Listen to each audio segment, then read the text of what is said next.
AI라고 했을 때 대부분 챗봇 끝. AI가 노래를 잘한다, 소설을 쓴다, 굉장히 좋은 내용이긴 하나 AI가 거품이었나? AI가 진짜 중요한 업무에는 안 쓰이고 있네. 근데 또 하나 보면 저게 AI가 하입이 아니고 오히려 97%의 헤드룸을 갖고 있는 거 아닌가? 어떤 말이 맞냐라고 봤을 때 실제 저 3%가 어떻게 쓰고 있는지 보면 됩니다. 댓글 중에 이런 게 있어요. 이모네 집에 놀러가서 양껏 저녁 먹는 기분입니다. 김밥은 삼삼했다. 이 카테고라이즈는요, LLM이 없었으면 이걸 할 수가 없어요. 전 빅팬입니다. 여기 보시면 AI 교육들을 보면은요, 목적이 없어요. 제가 되게 도발적인 얘기를 하려고 하는 건데, 네.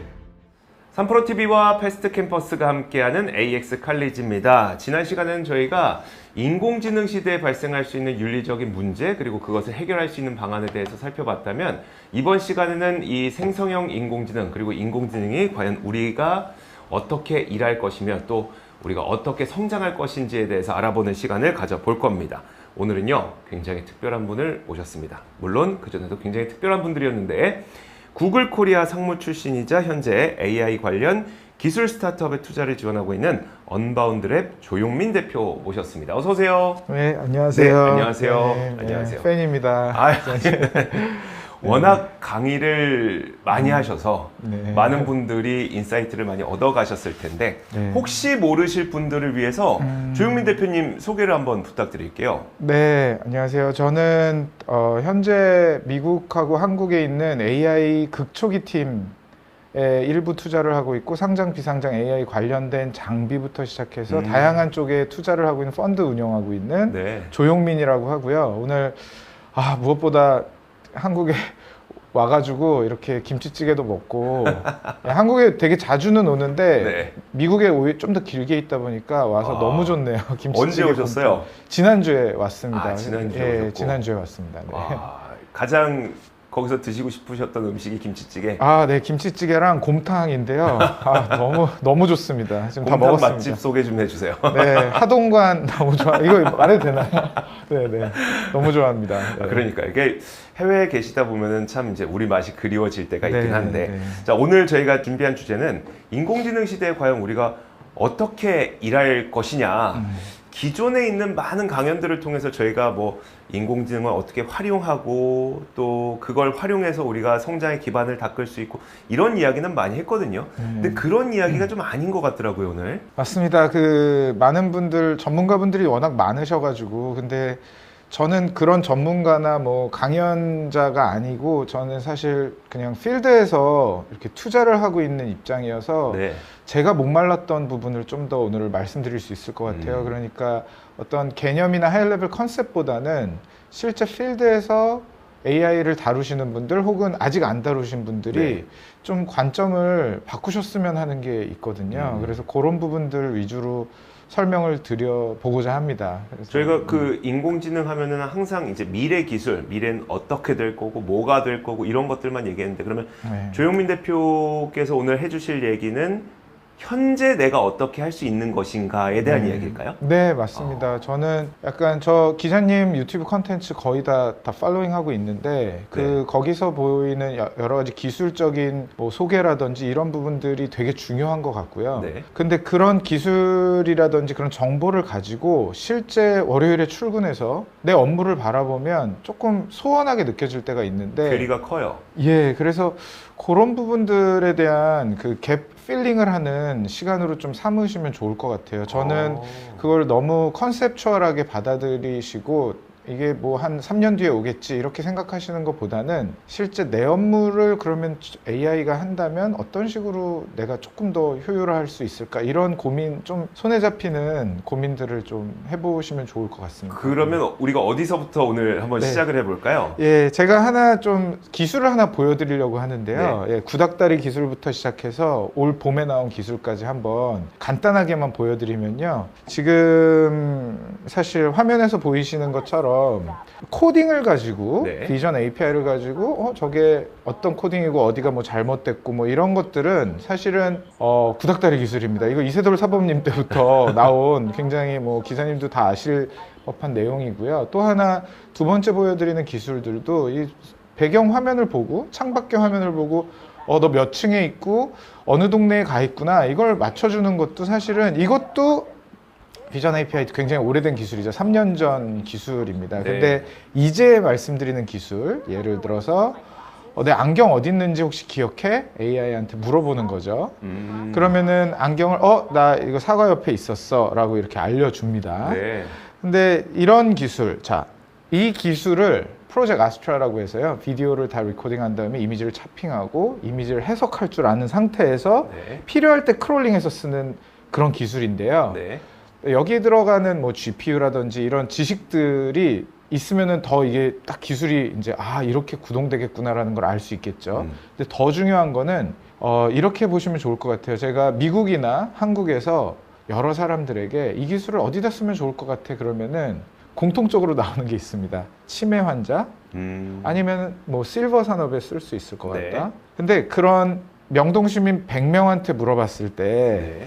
7, 80명이 답할 것 같은 내용의 답을 하는 네. 빠르게 답을 하고 정답을 맞추는 이런 역량은 저희 투자자 입장에서 봤을 때는 이거는 한 2000년대, 90년대에 필요했었던 역량인 것 같고요. 네. 이 기술 어디다 쓰면 좋을 것 같아라고 물어봤을 때 자기 실제 월화수목금에 직면하고 있는 문제들하고 엮어서 시간이 걸리더라도 엮어서 답을 해보는 능력 네. 이게 필요하다라는 말씀을 좀 드리고 싶은 거예요. 그래서 예를 들면 이런 거거든요. 자, 보시면은 디지털 트윈 인플렉션 AI 기술인데요. 네. 이 기술은 디지털 트윈을 만드는 거고요. 디지털 트윈에서 가장 발전된 기술입니다. 이 기술은 사실은 지금은 마이크로소프트가 갖고 네. 있어요. 근데 이 기술을 어디다 쓸 것 같냐라고 하면은 인터넷 강의 업체, 뭐 메가스터디도 있고 여러 업체가 있지만 거기 CTO 분들은 이 기술을 보자마자 일타 강사 현우진 선생님 100명 만들겠어. 뭐 이런 아이디어가 바로 나온다는 거죠. 네. 그러면 이런 아이디어를 만들어야 파워풀하고 그 아이디어를 정말 get things done, 그러니까 현실에 적용할 수 있을 수준으로 끌어올리고 올릴 수 있다라는 거죠. 네. 그러니까 지금 AI 시대에 가장 필요한 거는 AI가 뭐 산업 뭐 어떤 직업이 사라지고 생기고 뭐 이런 게 중요한 게 아니고 사실 뭐 스님과 신부님만 살아남는다 뭐 이런 아이디어가 우리한테 실생활에 중요한 생각은 아닌 것 네. 같아요. 그거보다는 실제로 내 업무도 AI한테 적용을 어떤 방식으로 할 수 있을까에 대한 고민이 있어야 지속 가능하게 본인의 능력이 AI 시대에 맞춰지지 않을까, 그 말씀을 좀 강조드리고 싶습니다. 그러니까 기술은 우리가 요즘에 새롭게 보는 기술인 것 같아도 어차피 옛날 기술인데 그럼 그게 3년이고 5년이고 지났지만 왜 그걸 내가 사용하고 있지 않느냐. 네. 내 업무에 그 기술을 어떻게 적용시킬지에 대한 많은 고민이 없었기 때문일 수도 있다는 말씀이시네요. 네, 너무 맞는 말씀이시고요. 그게 이제 왜 중요하냐면 지금 이제 기술이 발전되는 속도가 굉장히 빨라질 거거든요. 근데 그거를 정말 호모 파베르라고 하죠. 도구의 인간으로서 이거를 잘 쓰는 능력이 중요하지 정답을 맞추는 그 역량이 중요하지 않아지는 시대로 넘어온 것 같아요. 그래서 뭐 대기업이나 글로벌 컴퍼니나 뭐 테크 회사들이나 아니면은 정말 스타트업들 제가 이렇게 다양하게 뵙고 있는데 그 기업들 중에서 정말 탑티어급들을 만나면은 그런 말씀을 많이 하시는 것 같아요. 어떤 기술이건 도구건 중요한 게 아니고 나는 이 목적을 달성하기 위해서는 그 어떤 것도 열려 있다. 그런 팀들이 결국에는 쭉 오래 가더라고요. 제가 아까 그 보여드린 기술 중에서 안경 찾아주는 기술 있잖아요. 그걸 이제 구글이 발표했을 때, 올 봄에 발표했을 때 되게 유명한 스타트업 두 팀이 굉장히 힘든 시간을 보냈어요. 뭐냐면 그 팀은 visually impaired 된, 그러니까 시각적으로 불편한 분들이 뭔가를 이렇게 안내를 듣고선 그거를 이제 실생활에서 그거를 착용하고선 하는 그런 서비스를 제공하는 팀이었는데 프로젝트 아스트라가 나와버리니까 구글이 해버리니까 그렇죠. 그 기술에만 집중을 하고 있으면 매몰되어 있다라고도 표현할 수 있는데 그러면은 그 팀은 이제 할 게 없어지는 거죠. 근데 그 팀이 기본적으로 애초에 시각장애인 분들이 어떤 식으로 생활을 하는 데 있어서 어떤 식으로 도움을 드려야 좀 더 편리할까에 집중을 했다면 이런 비전 API 기술이 새로 나올 때마다 신났을 거거든요, 오히려. 왜냐하면 UX, UI에 최선을 다하고 네. 기술은 새로운 더 정교한 기술이 나오면 플러그인 할 거다라는 마인드셋을 가졌을 거거든요. 근데 이 기술 자체에만 매몰돼 있으니까 이 팀은 초상집이 될 수밖에 없는 거죠. 새로운 기술이 나올 때마다. 근데 앞으로 기술은 계속 나올 거기 때문에 네. 좀 유저 관점에서의 문제를 해결하는데 좀 집중을 하는 역량이 필요하다. 그 말씀을 좀 강조를 드리고 싶습니다. 저는. 근데 지금 인공지능 업계에서도 이 인공지능의 어떤 그 강력한 열기가 계속되려면 말씀하셨던 것처럼 소비자 단에서 이용할 수 있는 서비스가 나와야 된다라고 하는 말이 그쵸. 있는 거잖아요. 맞습니다. 근데 그 말은 없다는 거잖아요. 네. 없으면 우리가 과연 이걸 우리 실무에 어떻게 적용시킬 거냐에 대한 문제가 계속 있을 것 같거든요. 너무 지금 중요한 지점을 역시 건드려 주셨는데 제가 화면에 그 이야기를 조금 설명드리고 싶어요. 그러니까 지금 화면 보시면은 제가 AI 컨퍼런스에서 이 장표를 보고 조금 놀랐는데 이거 되게 중요한 지표긴 합니다. AI를 어떤 나라들이 잘 쓰고 있는지 굉장히 잘 쓰고 있는데요. 이 지표보다 지금 기자님 말씀 주신 게 되게 중요한 거거든요. 저거를 정말 어떻게 쓰고 있는지 봐야 되는 거예요. 돈 버는 AI가 없다라고 하는데 돈 버는 AI들이 많이 나와야 실제로 AI도 발전을 하고 우리 인류가 조금 더 효율적으로 좀 업무를 할 수 있다라고 저도 생각을 하거든요. 표를 좀 설명을 한번 해주시면 어떨까요? 네, 이 표를 보시면은 그 국가별로 AI를 정말 활용하고 있는 수준, 혹은 AI를 그냥 탐색하고 있는 수준에 대한 지표를 이렇게 한눈에 이제 보여주고 있는 겁니다. 근데 이거는 어떤 국가들이 AI를 잘 활용하고 있고 관심을 갖고 있는지 두 가지에 대한 어떤 온도차를 보여주는 지표인데요. 저는 요거보다 한 뎁스 더 들어가서 좀 바라볼 의미가 있다라고 생각을 해요. 예를 들면 이런 차트인 거죠. 어떤 산업에서 쓰고 있는지, 어떤 문제를 해결하고 있는지 이런 부분까지는 들어가 줘야 의미가 있다라고 생각을 하는 거죠. 그러니까 AI라고 했을 때 대부분 어떤 식으로 쓰고 있냐면 기업에 가보면 챗봇 끝. 뭐 이런 경우가 너무 많거든요. 그림 그리기 정도? 그리고 AI가 노래를 잘한다. 뭐 AI가 소설을 쓴다. AI가 그림을 그린다. 이거는 뭐 굉장히 좋은 내용이긴 하나 우리가 실제로 그 산업이 발전하기 위해서는 실제 프로핏을 만들어내는 기술들이 되게 중요하잖아요. 그래서 마케팅에서 AI를 제일 먼저 쓴 거겠죠. 거기는 돈이 묻어나오니까 AI가 돈을 벌어다 줬거든요, 실제로. 그래서 저는 이 차트에서도 하나 더 들어가 보는 게 되게 중요한 것 같아요. 제가 지금 보여드리는 차트가 오늘 말씀드리고 싶은 부분의 좀 핵심이 아닐까 생각을 하는데요. 맥킨지에서 잘 보시면은 산업이 우측에 있습니다. 프로페셔널 서비스, 리테일, 파이낸셜 서비스, 뭐 헬스케어 뭐 이렇게 있어요. 근데 여기서 하나만 예시를 들어보면 기자님께서도 딱 보이시기에 리테일 컨슈머 굿즈가 이제 돈이 많이 묻어나는 산업이죠. 근데 거기서 왼쪽에 보시면은 기능들이 있어요. 그 안에 있는 펑션 중에서 AI가 제일 많이 쓰이고 있는 게 서비스 오퍼레이션이거든요. 31%가 쓰여지고 있습니다. 여기 보시면은 그쵸? 여기 이제 31%가 쓰이고 있는데 이거는 뭘 의미할까? 그리고 제일 많이 쓰여야 되는 부분은 마케팅 앤 세일즈 이 부분이거든요.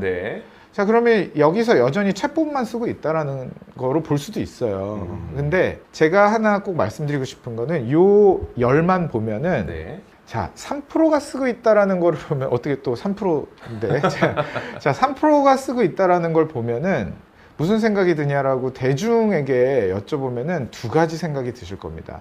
아, AI가 거품이었나?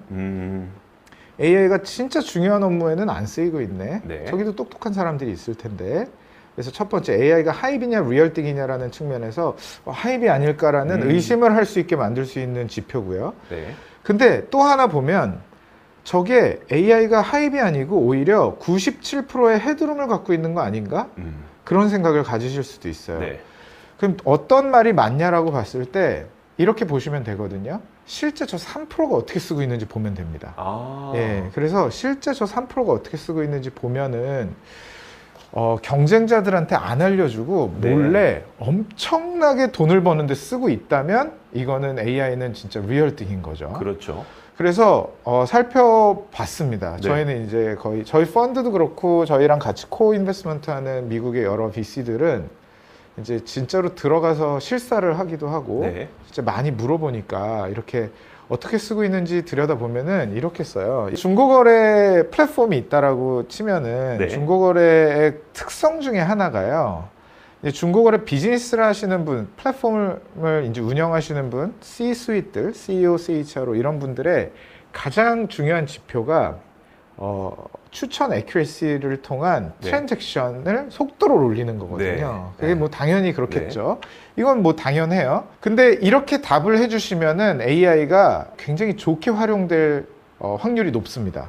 근데 대부분 CEO분들을 뵙거나 임원분들을 뵀을 때 고객 데이터가 중요하죠. 이 정도 수준으로 답을 하시면 AI가 개입하기가 어려워져요. 그래요? 그래서 좀 더 그러니까 조금 더 딥한 문제 인식이 일단 리더십에서 네. 아티큘레이트를 할 수 있는 거 이게 되게 중요한 거예요. 예를 들어서 어떻게 네. 그게 다른 걸까요? 그러니까 고객 데이터가 중요합니다. 네. 이 데이터를 이용해서 우리는 맞춤형 서비스를 할 수 있습니다. 거기에 인공지능이 들어가면 돼요라고 하는 게 뭔가 그냥 흘러가는? 자연스러운 흐름 같거든요. 근데 네네네. 고객 데이터가 중요합니다라고 생각하는 C레벨과 네.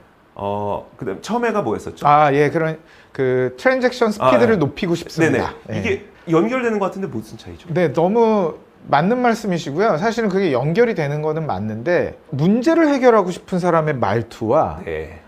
그리고 어떤 문제 해결도 중요하나 어떤 선언적인 그런 아젠다를 갖고 계신 분들의 말투가 좀 다르다는 네. 거죠.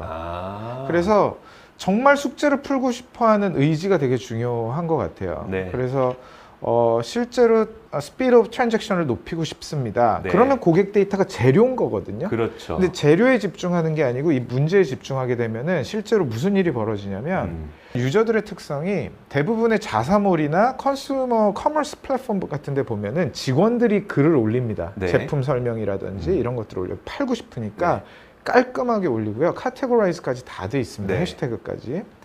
근데 되게 웃긴 건 중고거래 플랫폼은 정말 쓰레기처럼 올려요. 제가 이거를 뭐 예를 들면 도산공원에서 이거를 거래했을 때 5만 원 주고 샀는데 우리 아기가 커가지고 요거를 3만 원에 팔려고 합니다. 근데 3만 원 너무 비싼 것 같아서 제가 그냥 빨리 처분하기 위해서 2만 원에 올려요. 근데 네. 미성 아파트로 오셔야 돼요. 이런 식으로 올려요. 네, 그렇죠. 그러면은 이게 3만 원짜리인지 5만 원짜리인지 미성 아파트인지 도산공원인지 이게 헷갈리거든요. 네. 그래서 예전 알고리즘 가지고는 이 분의 특성이라든지 이 제품을 어디다 추천해야 될지에 대한 애큐레시가 굉장히 떨어졌었습니다. 근데 이거를 라지 랭귀지 모델 네. AI에다가 모든 글을 한번 이렇게 필터를 해놓고 나면 네. 카테고라이즈가 굉장히 정확하게 되거든요. 오. 그래서 AI가 LLM이라는 도구는요 굉장히 중요한 도구예요. 네. 이런 약간의 가비지성 컨텐츠를 재련하는데 이거보다 좋은 도구가 없죠. 알바생 뭐 몇천 명을 써야 되거든요, 사실은. 네. 그렇게 되면 정확한 제품을 정확한 유저한테 추천을 하는데 이 알고리즘이 쓰이게 되는 거죠. 그러니까 작년하고 올해랑 스피드 오브 트랜잭션이 바뀐 거예요. 네. 그러면 트랜잭션 스피드가 올라가면은 당근마켓이라든지 뭐 번개장터라든지 이런 중고 플랫폼의 밸류에이션은 완전히 올라갑니다. 왜냐하면 투자자들은 그거 보거든요. 스피드 오브 트랜잭션 어떻게 돼요? 네. MAU는 먼틀리 액티브 유저, 월 활성 사용자 수랑 데일리 액티브 유저, 일 활성 사용자 수는 어떻게 되죠? 네. 그걸 나누면 어떻게 되죠? 이런 걸 딱 여쭤봤는데 그 지표가 너무 좋으면 밸류에이션이 올라가죠. 네. 예, 그래서 이런 식으로 AI를 3%가 쓰고 있다면 이거는 AI는 거품이 아니고 모르는 분들이 이걸 알게 되는 순간 폭발하게 되는 거고. 예를 들면 또 그런 것도 있습니다. 미국의 도어대시라든지 도어대시 그리고 뭐 우리나라의 배달의 민족 쿠팡이츠 요기요 이거 뭐 땡겨요까지 다 말씀드려야 되죠. 이제 네. 어느 플랫폼을 막 팬이 아니니까 거기서 중요한 건 뭘까 여쭤봐요. 그러면은 배달의 민족 쿠팡이츠 요기요 땡겨요 뭐 거기 가서 실무분들께 여쭤봅니다. 예를 들면 피자 좋아하시는 분들한테 뭐 치킨 추천하는 이게 넷플릭스가 한 8년 전에 썼던 추천 알고리즘이에요. 공포영화 좋아하면 공포영화. 네네. 공포영화를 좋아하시면 공포영화를 좋아하는 그룹이 좋아하는 로맨틱 코미디. 이게 이제 다층적인 추천 알고리즘으로 이제 쓰였었는데 그 방법을 굉장히 오랫동안 여기 이제 배달에서도 쓰다가 네. 중요한 거는 실제로 배달앱에 들어와서 메뉴를 고르는데 네. 한 몇 분 정도 소요하시나요? 저는 시간 굉장히 오래 걸립니다. 오래 왜냐하면 걸리시네요.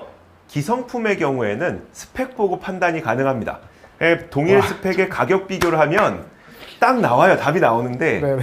음식은 네. 맛을 비교를 할 수가 없기 와. 때문에 기존에 내가 먹어봤던 것 아닌 이상은 결국 리뷰를 확인하는 방법밖에 없는 것 같더라고요. 와, 정확하시다. 와. 누구나 다 그럴 것 같아요. 네, 고관여네요, 거의. 아, 되게 그래요? 하이인볼브먼트 쪽 이제 산업인 것 같다는 느낌도 이제 기자님한테 배웠는데 네.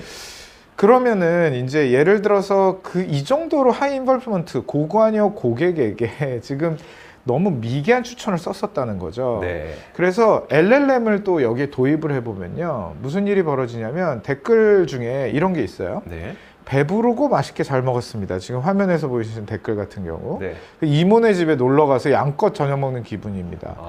김밥은 삼삼했다. 자, 이거를 보면은요. 양이 적지 않은 식당. 네. 집밥 느낌이 나는 식당, 네. 그다음에 간이 세지 않은 식당입니다. 아. 이 카테고라이즈는요, LLM이 없었으면 이걸 할 수가 없어요. 유저들이 다 하나씩 기자님처럼 이렇게 리뷰를 보면서 이 식당에 대한 밸리데이션을 해야 되는데, 간이 세지 않은 식당 추천 리스트를 우리가 기존에 못 만들었었죠. 네. 근데 수십만 건의 리뷰를 LLM에 때려 넣으면 바로 나온다는 거죠. 그래서 이게 실제로 이런 추천 방식, 인간의 욕망까지 건드려줄 수 있는 추천 방식으로 고도화, 진화를 시킬 수 있는 거는 AI였고, 또 중요한 건 이러다 보니까 송파구 구민들이 네. 기자님처럼 야식 시키려고 10시에 들어갔다가 이렇게 고르다가 주무시는 경우가 많았대요. 근데 그분들이 13분, 14분 걸리던 메뉴 선정에서 10분 안쪽으로 들어오게 돼요, 실제로. 그러면은 이게 바이럴, 그러니까 마케팅을 쓰지 않아도 타 플랫폼에서 이쪽으로 넘어오는데 3개월 정도면 된다라는 지표가 있습니다. 미국 지표긴 한데 네. 도어대시에서 마케팅 안 하고 다른 데서 우버이츠에서 끌어오는 거가 이제 3개월 걸리는데요. 그렇게 끌어왔다라는 프랙티스를 얘기하면 기업의 또 밸류에이션이 또 올라간다.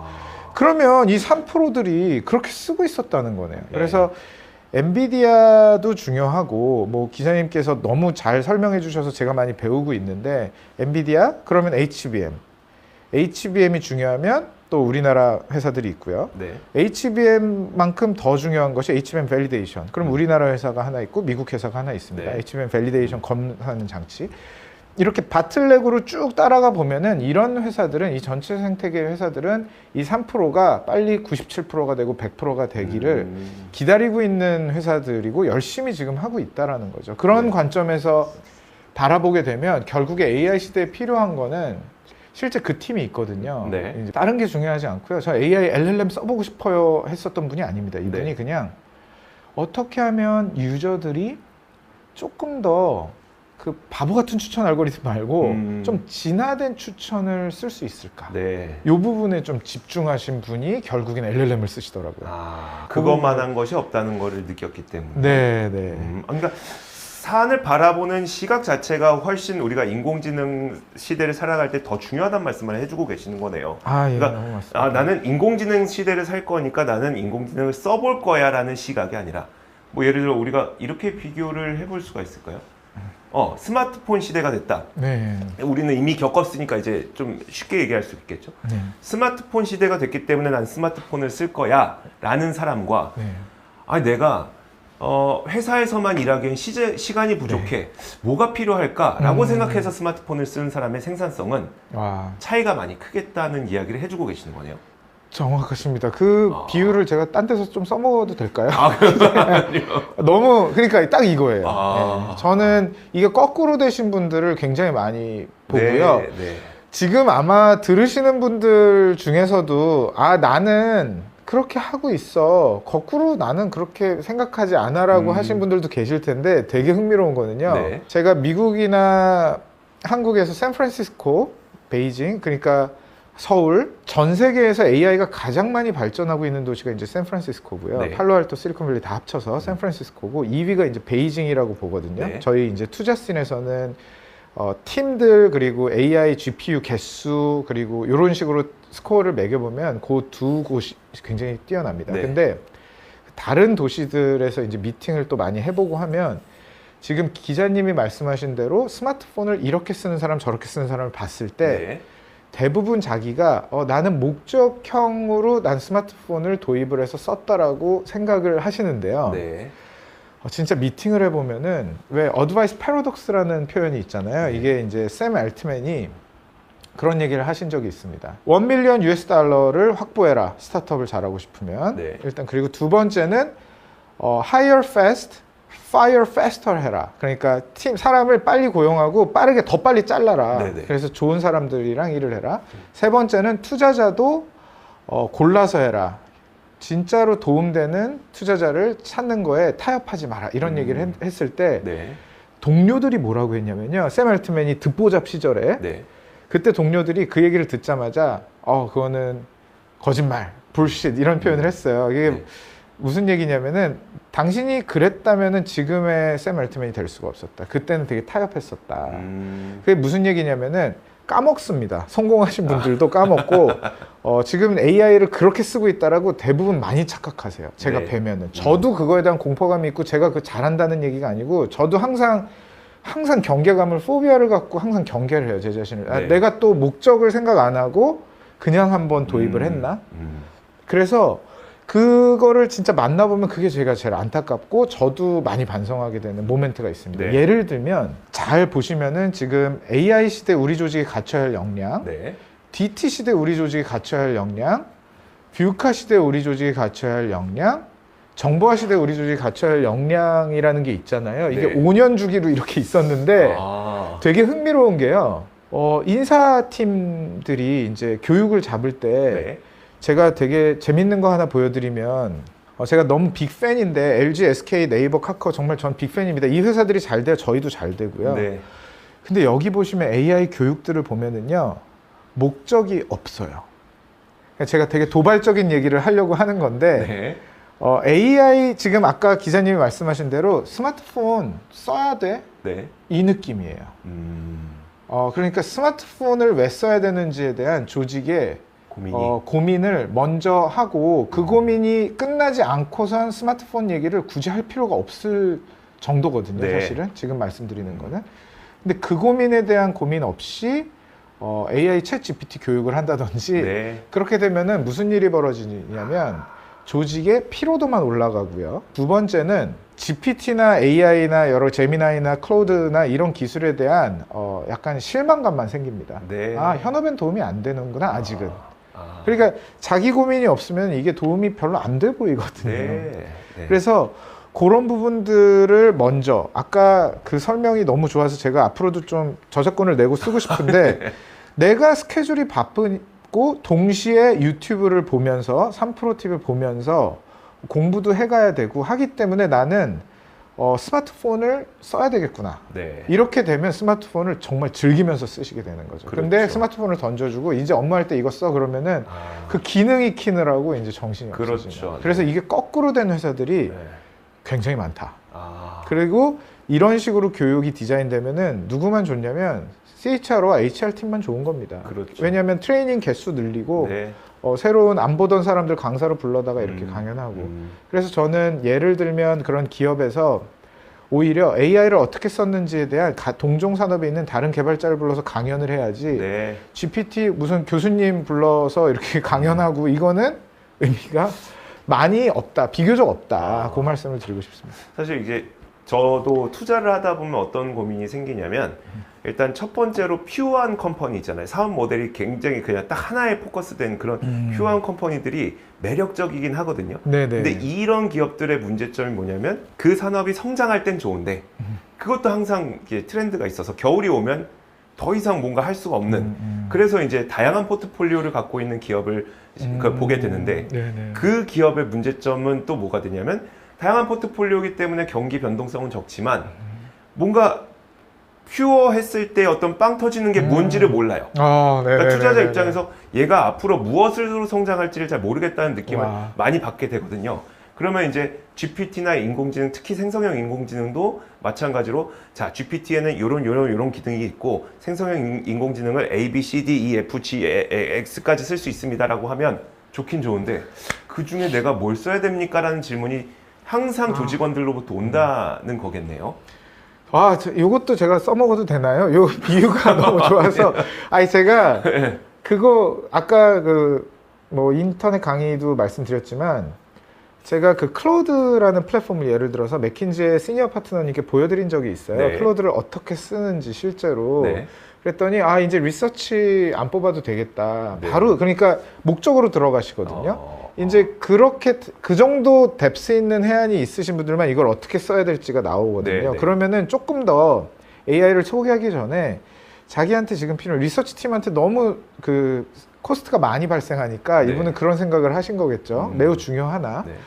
그래서 그런 고민이 먼저 좀 들어가는 거, 이게 되게 중요한 것 같아요. 그래서 제가 말씀드리고 싶은 거가 그 다이내믹 듀오 아시나요? 네. 예, 네. 우리 예, 때. 우리 때. 예. 우리 때. 되게 영해 보이시는데 알고 계시네요. 그 원로 그룹이 있죠. 두 네. 남성이 이제 열심히 랩을 하고 있는데 제가 개코님한테 여쭤본 적이 있어요. 라임을 어떻게 그렇게 잘 짜냐? 네. 그렇게 라임을 어떻게 그렇게 잘하냐? 그랬더니 라임을 제가 했을 때 라임 잘 짜는 래퍼는 평소 습관이 뭐가 있을 것 같으세요? 평소 습관에도 라임을 짤 것 네, 같아요. 라임을 짜고 이제 단어를 많이 습득하려고 네. 하고 뭐 예를 들면 그런 개코님이나 되게 빅 팬이거든요. 3프로 TV라든지 뭐 이런 네. 되게 다양한 걸 많이 보는 것 같아요. 그래서 그 친구가 그 얘기를 하더라고요. 형처럼 다른 분야에 있는 사람들하고 그날도 말싸움 하고 있었는데 예. 말싸움을 한 5시간 한다. 아. 그런 얘기를 했어요. 네. 그게 이제 그러다 보면 어휘가 쌓이고 라임을 잘 짜진대요. 아. 제가 그래서 어떤 영상을 보내줬냐면 이 영상을 보내준 적이 있어요. 이게 네. 무슨 영상이냐면 래퍼가 미국의 되게 유명한 래퍼가 네. 실제로 이 어떤 특정 단어를요 AI한테 넣습니다. 네. 넣은 다음에 이 단어를 가지고 AI가 라임을 만들어요. 네. 그런 다음에 그 중에서 자기가 세련되고 힙한 것만 픽앤추즈해서 가사를 만들어요. 네. 그러다 보니까 이분이 쓴 랩은 실제로 이 AI를 통해서 라임을 몇 개를 이제 좀 차용해서 활용을 하다 보니까 작년에 쓴 랩보다 훨씬 멋있어진 거예요. 그럼 이게 뭐냐면 아까 그 기자님께서 설명 주신 대로 목적이 되게 분명한 네. 경우에 이거를 어디다 써야 될지가 나온다고 했잖아요. 이 래퍼는요 팬들한테 더 멋있는 랩을 들려주고 싶었었던 거 하나예요. 네. 이분이 얘기를 하거든요 영상에서. 그랬더니 실제 랩들도 작년에 이 팬들이 들었던 랩보다 훨씬 더 좋아지는 거에 AI를 활용하게 된 거지. 이분이 뭐 테크에 관심 있는 분이 아닙니다. 네. 근데 그래서 제가 이거를 개코한테 보내줬어요. 개코님한테 네. 이런 방식도 있다. 너 방식도 너무 좋고 이 방식도 있고 그래서 요렇게 계속해서 방법을 다양하게 가져가는 목적은 당연히 다이내믹 듀오에 정말 찐 팬들이 너무 많잖아요. 네. 12월 6, 7, 8에 이제 콘서트도 하는데 네. 그런데 이제 가는 팬들에게 이번 랩에서도 막 나스닥, 다우존스라는 가사가 들어가 있거든요. 그러니까 3프로 TV 많이 보니까 이 다이내믹 듀오가 이제 그런 또 새로운 밸류를 또 주잖아요 팬들에게. 네. 그래서 다른 래퍼들이 쓰지 않는 가사들도 쓰게 되고요. 그래서 저는 AI를 잘 다루시는 분들은 분명히 뷰카 시대, 정보화 시대, DT 시대에서도 잘 나가셨을 거고 네. AI 시대에도 다른 게 없다. 결국에는 본인이 일단 첫 번째 착각하지 말자. 본인이 목적형으로 AI를 쓰고 있다라고 자꾸 네. 샘 엘트맨처럼 착각하지 말고 본인도 착각을 인정했습니다. 네. 그래서 Y 컴비네이터 친구들한테 뭐 얘기를 했고요. 그러니까 그런 착각하지 말고 목적을 계속해서 리마인드 해가면서 좀 조직이 그런 쪽으로 갔으면 좋겠고 HR, CFO, 뭐 CTO, CEO 전부 다 그냥 한 팀이 돼서 네. 그리고 그 밑에 있는 팀원들도 목적에 좀 집중하는 그런 조직이 되면 그리고 그냥 일반 문제 해결을 하시는 학생분들도 마찬가지인 것 같아요. 대부분 레주메를 제가 많이 보고 구글에 있을 때도 뭐 인터뷰도 많이 보고 했는데 왜 들어오려는지를 많이 여쭤봐요. 근데 네. 인생 목표가 구글인 경우에는 그게 굉장히 약해지거든요. 네. 그래서 구글에 와서 정말 뭐 구글에 3년만 계실 수 있다면 뭘 하실 건데요? 라고 여쭤보면 굉장히 당황해요. 그러니까 근데 목적이 분명한 분들은 3년 동안에 그러면은 자기가 실제로 AI에 대해서 진짜 많이 딥한 기술을 많이 보고 싶다라든지 아니면 유튜브에 MAU를 이만큼 늘려놓고 네. 가고 싶다라든지 이런 게 나오거든요. 근데 구글이 목적이었었던 분들은 1년만 계실 수 있다면은 뭐 5년만 계실 수 있다면은 뭘 제일 좀 집중하고 싶으세요라고 하면 굉장히 당황하죠. 그렇죠. 예, 근데 그 질문이 결국엔 우리가 정보화 시대에서도 던졌었고 네. 심지어 전산화 시대 때도 던졌었던 질문이 아닌가 그런 생각을 근데 합니다. 말씀하시는 거 들어보니까 진짜 목적을 갖고 무슨 수단을 활용하느냐에 인공지능을 우리가 생각을 해야 된다는 거는 되게 가슴 깊이 느껴지게 되는데 네. 그러면 그 C레벨 단계에서는 자 그러면 우리 이런 기술이 있으니까 우리가 원하는 목적에 맞는 뭐 시스템을 한번 만들어 봅시다 라고 하는 게 가능할 것 같긴 해요. 근데 이제 그 개인적인 그러니까 일반 근로자 입장에서는 내가 그 뭐 예를 들어 구매팀에서 이걸 더 싸게 사기 위해서 인공지능을 접목해보고 싶습니다라고 해도 해봐라고 제가 어떻게 해요 이거를 그러니까 이런 식이 될 것 같거든요. 그러니까 네네. 현실적인 문제점들 네네. 그런 것들은 좀 어떻게 해소할 수 있을까요? 그 현실적인 문제점들을 잘 브레이크다운하고 딥하게 들어가는 게 저는 되게 중요한 것 같아요. 네. 지금 너무 좋은 질문을 해주셨는데 예를 들면 이런 것 같습니다. 제가 영상을 하나 보여드리려고 하는데요. 네. 마치 짜고 친 것처럼 정말 너무 중요한 질문들을 해주셔서 네. 지금 보시면은 맨하탄 브리지에 여성 속옷이 걸려 있어요. 네. 지금 이런 것도 마찬가지고 사실은 또 이런 영상도 마찬가지입니다. 5개 광고가 이런 식으로 진행이 될 수가 있죠. 네. 창의적인 것도 있고요. 근데 제가 하나 말씀드리고 싶은 게 이거예요. 원래 애초에 어떤 패션 브랜드에서 여성 속옷까지 이제 사업 확장을 했어요. 네. 그러면은 임원들은 무슨 얘기를 하냐면 뭐 CEO나 디자이너는 그런 얘기를 하죠. 우리 브랜드가 옷만 만들다가 여성 속옷으로 이제 런칭했다는 거를 좀 많은 사람, 최대한 많은 사람이 알게 해라. 이렇게 떨어졌어요, 골이. 네. 그러면 GPU를 도입해라. 뭐 이런 골이라고 생각하시면 돼요. 그러면은 이렇게 내려왔는데 이제 팀원은 그러면은 나는 정말 센세이셔널하게 맨하탄 브리지에 여성 속옷을 걸어버리겠다. 진짜 크게. 그래서 3억 원 주시면은 3억 정도만 주시면은 뭐 3억까지도 필요 없고 한 200K 주시면 네. 걸겠다. 네. 그래서 이거를 사람들이 많이 찍어서 창발시키도록 하겠다. 그걸 많이 찍어서 이제 오픈 플랫폼으로 이제 나가도록 하겠다라고 얘기를 할 수가 있습니다. 근데 뭐라고 얘기가 이제 주로 로드블럭이 생기냐면 조직에서는 네. 그 뉴욕 공무원들이 그걸 승인하겠어? 도로교통안전법상. 그렇죠. 첫 번째. 두 번째는 미안한데 200K US 달러가 없어 우리가. 너한테 줄 돈이 없다 예산. 네. 왜냐면 예산은 모든 조직에서 이 얘기를 하죠. 예산이 없다 뭐 얘기. 네. 이 두 가지면 대부분 어떻게 되냐면 그러면은 나는 이 아이디어는 두고 어떻게 뭐 팝업 스토어를 할까 이런 식으로 가면 안 된다는 거죠. 자 그러면은 우린 무슨 시대냐? AI 시대예요. 그래서 지금 보신 영상은요 사실은 실제 걸어놓은 게 아니고 젠 AI로 만든 거거든요. 이게 이제 AI로 실제로 이 영상을 프롬프팅을 만들어서 15초 영상으로 만든 거예요. 네. 그래서 실제 걸린 적이 없습니다. 근데 네. 너무 실제 같잖아요. 근데 이거를 올린 다음에 그럼 지표는 맞춰야 되니까 네. 임프레션 수를 늘려야 되니까 이걸 만들어서 이 친구가 어떻게 했냐면 틱톡, 유튜브 쇼츠, 페이스북 릴즈에다가 올렸더니 네. 맨하탄 브리지 건 거보다 훨씬 더 많은 임프레션이 생긴 거죠.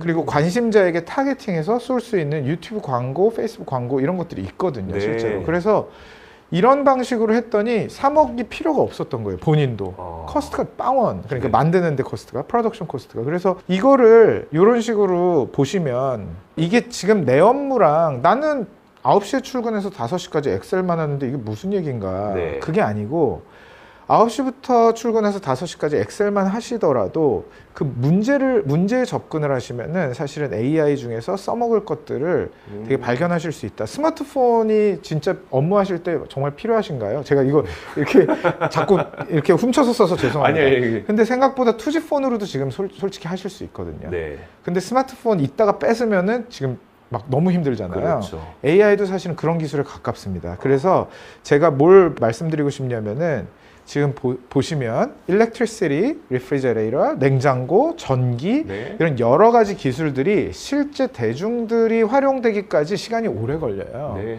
에릭 슈미트가 스탠포드 학부생들한테 한번 말실수한 적이 있는데 AI 관련해서 막 얘기를 하시면서 전기가 30년 걸렸다. 네. 공장에서 전기를 왜 써? 이렇게 생각하던 사람들이 있었거든요. 증기기관으로 하면 되지. 네. 근데 이게 에릭 슈미트가 얘기를 했죠. AI는 그거보다 훨씬 더 빠르게 적용이 될 거긴 하나 또 시간이 걸린다. 왜냐하면 그렇게 똑똑한 사람들이 많지 않기 때문에 이런 말실수를 했어요. 이게 네. 방송되는지 모르고. 네. 근데 에릭 슈미트의 얘기처럼 마찬가지인 것 같아요. 아까 보셨던 3%. 네. 어떻게 공교롭게 또 3%예요. 그 3%가 진짜 똑똑하게 쓰고 있는 거를 대중이 이제 보고 베스트 프랙티스를 보면서 이제 진화해 나가면 AI는 아까 보셨던 기술보다 훨씬 더 빠르게 흡수가 되고 나중에 AI 뺏으면은 아마 그 9시부터 5시까지 엑셀만 하시던 분도 네. AI 왜 뺏어가냐고 이러실 거거든요. 그 말씀을 되게 강조드리고 싶습니다. 네. 유명한 그 임원분들을 많이 뵙는데요. 그런 얘기를 들은 적이 있어요. 데이터 센터가 네. 이제 굉장히 많이 지어졌는데 2년 동안 2022년, 21년에 특히 많이 지어졌습니다. 네. 거기서 공조하던 회사들이 이제 떡고물을 많이 먹거든요. 이제 데이터 그렇죠. 센터가 많이 지어지면 최고가 이제 기자님이 많이 언급해 주셨다시피 이제 엔비디아가 제일 행복하고요. 네. 데이터 센터가 많이 지어지면. 두 번째는 이제 공조 회사들이 네. 그 중에 하나죠. 에어컨이 많이 필요하니까 전력량까지도 그때 설명해 주셔서 제가 많이 배웠고요. 네. 근데 공조 회사들 중에서 비딩을 진짜 많이 따낸 회사가 있어요. 네. 그러니까 데이터 센터들이 에어컨을 많이 여러 경쟁 비딩을 하면은 이제 한 회사를 선정을 하잖아요. 네. 우리 데이터 센터엔 당신들이 에어컨을 넣으세요. 근데 3사 중에서 한 회사가 거의 독식을 했습니다. 2년 동안. 네. 그 회사가 이걸 독식을 했는데 그 이유가 뭐냐면 제가 그 3사의 제안서를 다 봤거든요. 네. 근데 제안서를 보면은 첫 번째랑 세 번째 회사는요, 제품 스펙 제안서예요. 그러니까 이 에어컨이 얼마나 성능이 좋은지, 그리고 벤틸레이션이 얼마나 성능이 좋은지 이런 것들이고요. 네. 이 두 번째 이 비딩을 다 따내간, 거의 다 따내간, 나머지만 이제 두 회사가 가져가고 네. 거의 다 따내간 회사의 제안서를 보면은 데이터 센터 효율을 극대화하는데 이게 무조건 필요하다라는 식으로 접근을 했습니다. 네. 그러니까 컨설팅이에요, 내용이. 네. 모두가 제품 제안은 솔루션 컨설팅을 해야 된다라고 100번 얘기해도 여전히 그러거든요. 그러니까 착각을 한다는 거예요, 사람들이. 그만큼 잘하고 있다라고 착각을 하는데요. 이 회사의 특성이 뭐냐면 B2B 영업하시는 분들을 한 5, 6년간 어떻게 키웠냐면은 B2B 세일즈 교육을 할 때 강사들을 부르잖아요. 저도 한번 끌려간 적이 있었거든요. 네.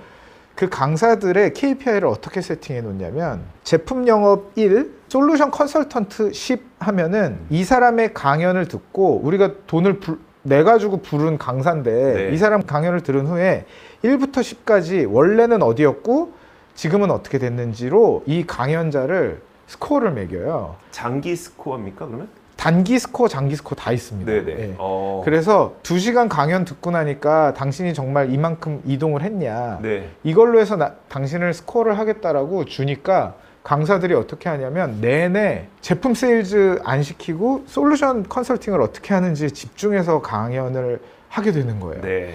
그냥 강연 만족도로만 스코어링을 하면은 강사들이 자기가 갖고 있는 내용 전달하고 끝나거든요. 네. 그러다 보니까 이걸 5, 6년 하니까 이 B2B 체화가 바뀐 거예요. 근데 되게 흥미로운 비하인드 스토리 하나 더 들려드리면 네. 이 프레임워크를 짠 사람이 누구냐면은 대부분의 기업들의 CHRO들을 네. 뽑을 때요. HR 전문가들을 뽑는 경우가 많이 있는데요. 그렇죠. 네. 그것도 되게 좋은 방법이긴 합니다. 근데 지금 AI 시대, 2024, 25, 26년 시대에 HR 전문가는 진짜 versatility, 360도 다재다능해야 되는 것 같아요. 이 중간에 있는 회사는요, 영업하시던 그리고 전략 짜시던 분들 중에서 은퇴하시기 전에 트레이닝 센터로 보내서 거기 리더를 시켰어요, 이 회사는. 네. 그러니까 HR 그 트레이닝 전문가가 아니고 교육 프로그램 전문가가 아니고 네. 실제로 영업하거나 전략 짜던 분들 중에서 네. 은퇴하기 전에 2년 동안 거기서 훈련 프로그램 짜는 거를 헤드를 시켰어요. 네. 리더를 시키니까 너무 상아탑 같은 거예요. 그분들이 보시기에 훈련 프로그램들이. 네. 그리고 너무 교과서적인 거예요. 실무적이지 않고. 음. 그래서 이거를 뜯어 고치는 거를 하다 보니까 이제 훈련 프로그램 자체가 바뀌는 거죠. 그래서 저는 이게 전방위로 다 중요한 것 같아요. 네. 그래서 정말로 practicality of AI, 그러니까 AI의 실용성을 높이기 위해서는 전사가 예전에 했었던 방식을 좀 바꾸고 네. 정말 옛날 얘기를 하시는 분들을 새롭게 좀 트랜스포메이션 시키고 이런 부분들이 중요하지 않을까 생각을 합니다. 와, 그러니까요. 이게 사실 지금 여러 이야기가 오고 갔지만 결국 하나는 기업이 처하고 있는 문제 해결에 초점을 맞춰라. 딱 여기로 항상 귀결이 되는 것 같거든요. 네, 너무 당연한 얘기 같지만 네. 잘 안 하고 안 계시더라. 되고. 혹시 그러면 좀 그런 걸 보여주는 또 다른 사례가 있었어요? 그러니까 네. 분명 이거는 목적을 해결해야지 이게 왜 이런 네, 교육을 네. 하고 있어요? 이런 것들이 있을 것 같은데.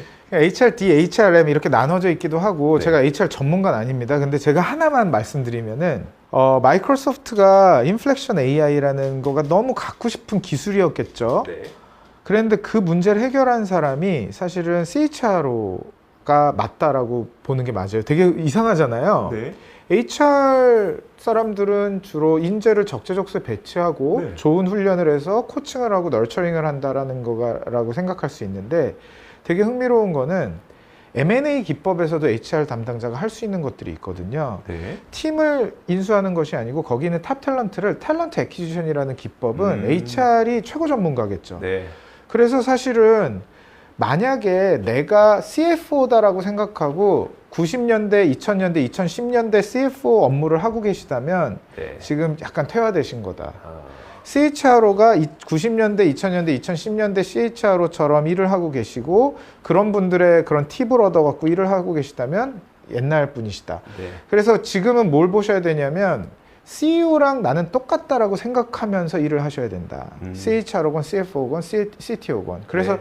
저희가 투자한 상장사건, 비상장사건, 스타트업이건 간에 C-수이트를 저희는 굉장히 좀 CIA급으로 조사를 많이 합니다. 근데 다른 점은 많아요. 저희가 투자한 포트폴리오사의 C-수이트 중에서 에스퍼거 증후군이 있는 친구, 뭐 하이 펑셔닝 하는 어티즘이 있는 친구들, 뭐 네. 자폐가 있거나 아니면은 말을 더듬거나 틱 장애가 있는 친구들, 뭐 굉장히 다양하거든요. 네. 저희가 투자하는 회사들의 임원들은. 근데 공통점이 하나 있어요. 커뮤니케이션을 잘해요.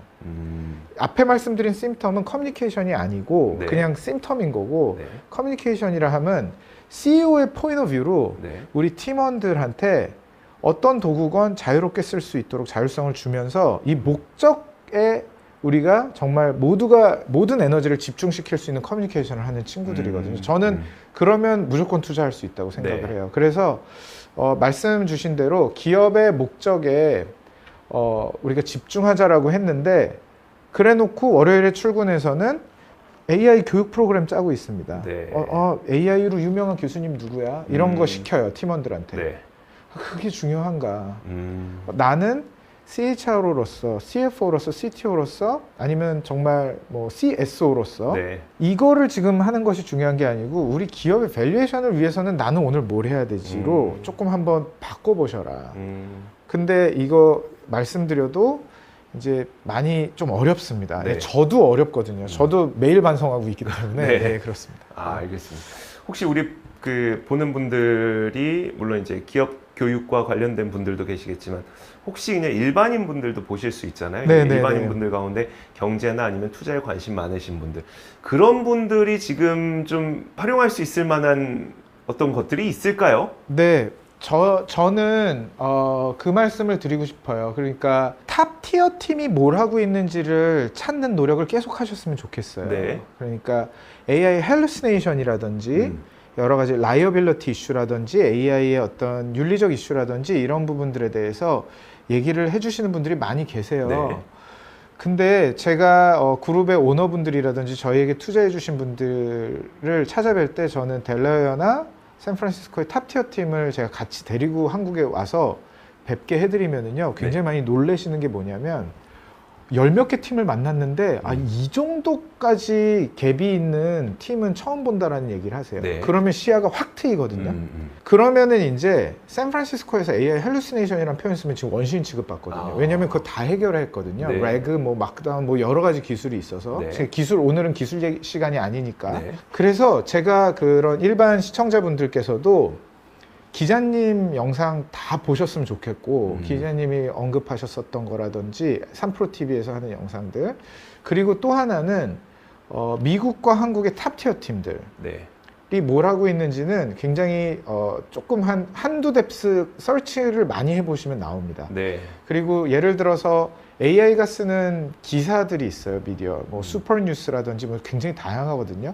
그런데 들어가셔서 최대한 오늘 내가 어떤 미디어 모두가 보는 미디어에서 본 정보를 가지고 습득하셨다면 내일은 미디어를 하나 넓혀 보시는 거예요. 예를 들어서 내가 지금까지 뭔가 우리나라 일간지에서 운영하는 뭐 그냥 유튜브 채널을 보셨다. 네. 혹은 그런 신문을 보셨다라고 하면은 하나 미디어를 넓혀 보시는 거죠. 그렇게 하다 보면은 실제로 탑티어 팀이 뭘 하고 있는지를 잘 입수하는 3프로 같은 이런 채널들이 주옥 같은 채널들이 막 나오거든요. 네.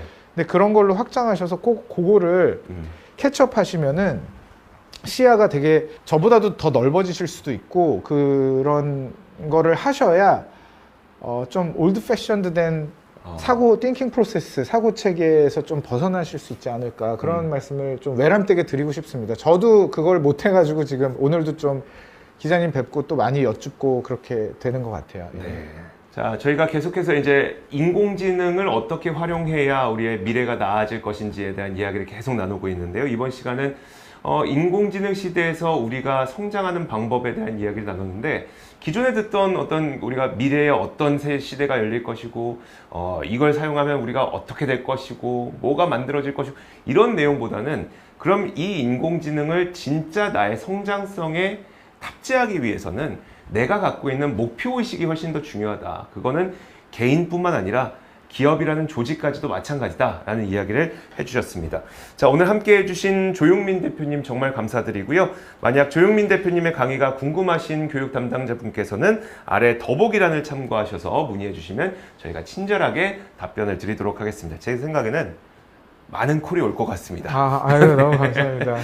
자, 그리고 다음 시간에는 생성형 AI의 활용 실태와 생성형 AI가 실질적으로 업무에 어떤 도움이 되는지에 대해서도 알아보는 시간 가져보도록 할 테니까요. 다음 시간도 많은 기대 부탁드리도록 하겠습니다. 그러면 오늘 함께 해주신 조용민 대표 보내드리도록 하겠습니다. 고맙습니다. 네, 감사합니다.